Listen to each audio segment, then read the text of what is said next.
આજે બધા જે પશુપાલકો તરફથી એક આવેદન આપવામાં આવ્યું છે, જે એમને માનનીય કલેક્ટર શ્રી આણંદને લખ્યો છે અને એમને એક કોપી રવાના કરી છે આણંદ જિલ્લા રજિસ્ટ્રાર શ્રીને અને મેનેજિંગ ડાયરેક્ટર તરીકે એક કોપી મને હમણાં આપેલી છે.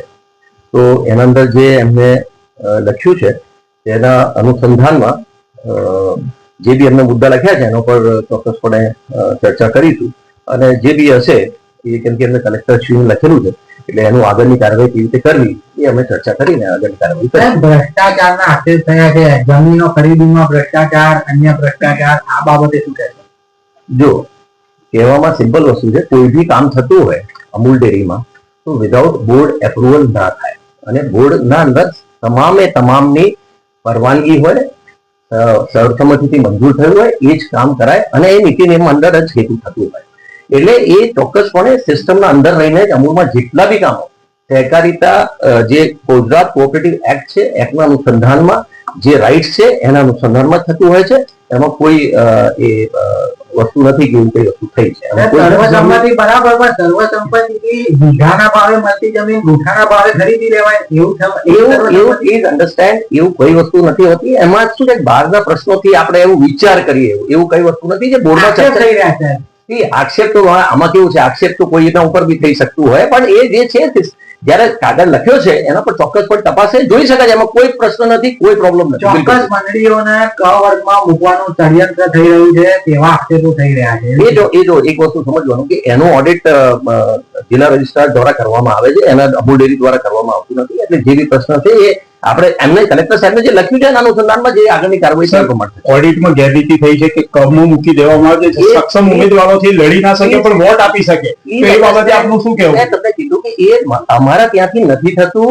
એ અમારું જે સુપરવિઝન થાય છે ફક્ત અંદર મંડળીઓનું બેસિક જે ઓપરેશન બરાબર ચાલે છે કે નથી, પણ આ બધું જે એની યાદી બને છે ડની એ બધી જે યાદી ત્યાંથી આવે છે એ સરકારના નીતિ નિયમ હેઠળ થાય છે. એમાં કોઈ એ જે ઓડિટ કરે છે એમના પ્રમાણે થાય છે.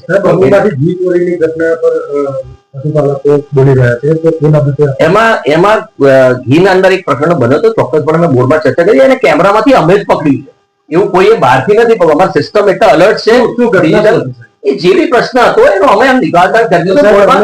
પણ એક વસ્તુ તમે સમજો કે એ અમારું ઇન્ટરનલ મેટર છે. અમે ચોક્કસપણે એનો પર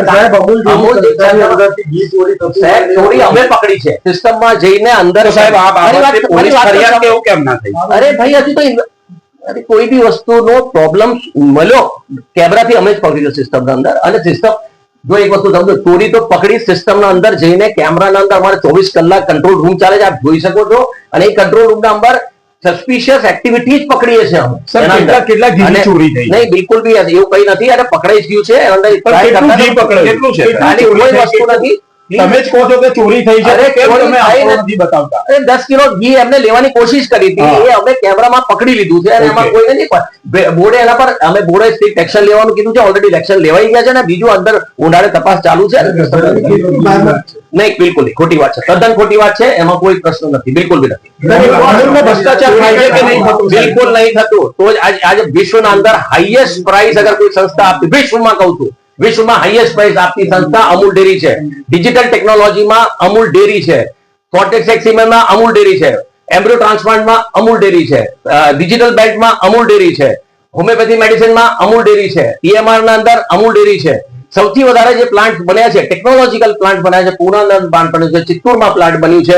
આપણે ટેકનોલોજી એડવાન્સ પ્લાન્ટ બનાવ્યા છે અને તાત્કાલિક ચિત્તૂરની કેપેસિટી આપણે પૂરી કેપેસિટી યુટિલાઇઝેશન સુધી પહોંચી ગયા છે. એટલે કહેવાનો અર્થ છે કે જે પ્રમાણે ગ્રોથ થઈ રહ્યું છે, 2000 ને આપણે 18 ની વાત કરીએ તો 18 ના અંદર આપણું 6250 કરોડ ટર્નઓવર હતું. આ વર્ષે અમે લગભગ 14000 ઉપર ગયું. આ વર્ષે એટલે 25-26માં 15200 કરોડ ઉપરનું ટર્નઓવર અમૂલ ડેરીનું થશે. તો સંસ્થા જયારે ગ્રોથ એ પશુપાલકને હાઈએસ્ટ ભાવ આપણે સિસ્ટમના અંદર આપ્યા છે. આ બધી ફેસિલિટીઝ આપણે જે ક્રિએટ કરી છે સભાસદોના હિતમાં કરી છે અને આના લીધે જ આપણે આટલું બધું સારું આપી શક્યા. સાહેબ અમિત શાહ આવી રહ્યા છે. આવનારા દિવસોમાં તડામાર તૈયારીઓ થઈ રહી છે અને એની વચ્ચે આંદોલન તમે કઈ રીતના જુઓ છો?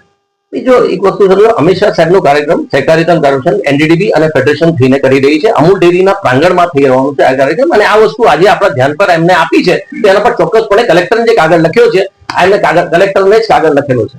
એટલે કલેક્ટરનો જે કાગળ લખ્યું છે કોપી અમને માર્ક કરી છે ચોક્કસપણે આનો પર આગળની કાર્યવાહી બહાર આવ્યા છે એ લોકો